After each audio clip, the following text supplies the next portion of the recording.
Assalamualaikum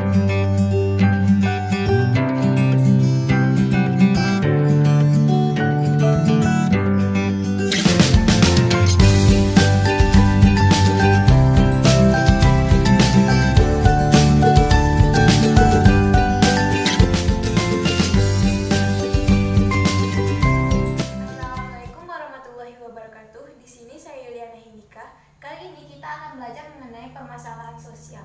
Nah, permasalahan sosial adalah permasalahan yang sering terjadi antara sesama individu yang satu dengan individu yang lain atau sekelompok orang yang berada di suatu wilayah.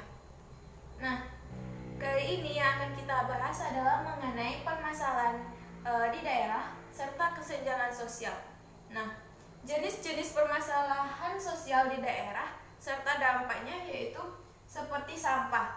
Nah, kebanyakan orang membuang sampah sembarangan sehingga membuat tempat yang ditinggali atau tempat lingkungan yang ditempati menjadi tidak nyaman karena terlalu banyak sampah yang berserakan. Selanjutnya ada kali bersih. Nah, di sini kita mengetahui dari berita-berita yang kita lihat bahwa banyak sekali orang-orang yang membuang sampah sehingga dampak masalah sosialnya itu banyak kali yang tidak bersih lagi karena banyak orang yang membuang sampah langsung ke sungai atau ke kali, padahal itu bukan menjadi tempat, padahal itu tidak boleh untuk dijadikan sebagai tempat pembuangan sampah karena kali atau sungai sangat dibutuhkan untuk kehidupan sehari-hari.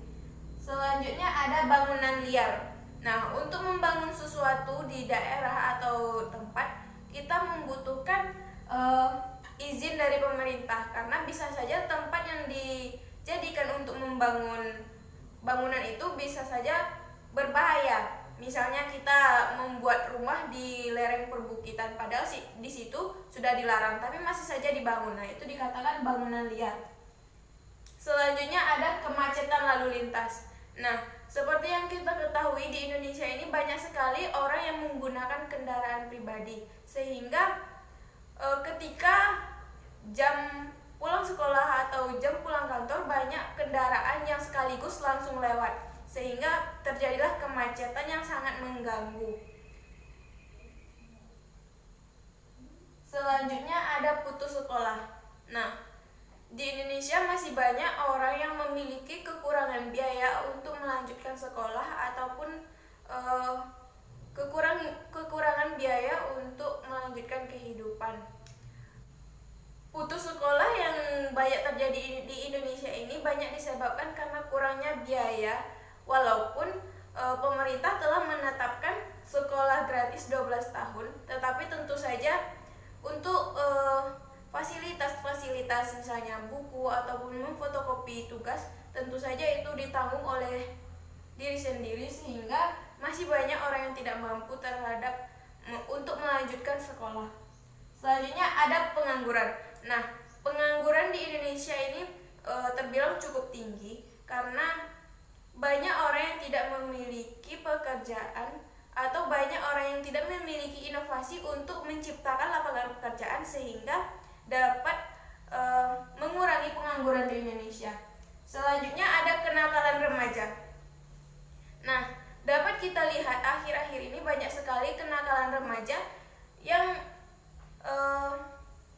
sangat mengganggu orang lain ataupun itu dapat membahayakan diri sendiri, sehingga ini menjadi permasalahan sosial di daerah. Selanjutnya ada kesenjangan sosial. Nah, kesenjangan sosial adalah ketidakseimbangan atau tidak sama ratanya suatu keadaan.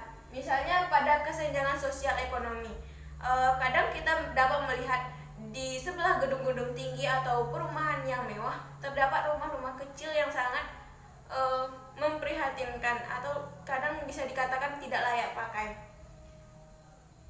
Ini disebut dengan kesenjangan ekonomi. Selanjutnya ada kesenjangan sosial teknologi. Kesenjangan sosial teknologi dapat kita lihat pada misalnya di suatu daerah yang mempunyai lahan sawah, mereka menggunakan teknologi untuk membantu dalam melakukan pekerjaan membajak sawahnya ataupun menanam padinya. Sedangkan di daerah lain tidak menggunakan alat seperti itu sehingga langsung menggunakan tenaga manusia sendiri, sehingga itu sangat menyusahkan dan memakan waktu yang lama. Itulah yang disebut dengan kesenjangan sosial teknologi. Jadi permasalahan sosial yang ada di Indonesia ini sangat banyak, sehingga diperlu kesadaran dari masing-masing diri untuk selalu memperbaiki diri agar dapat menjadikan Indonesia lebih baik. Sekian pelajaran kali ini. Wassalamualaikum warahmatullahi wabarakatuh.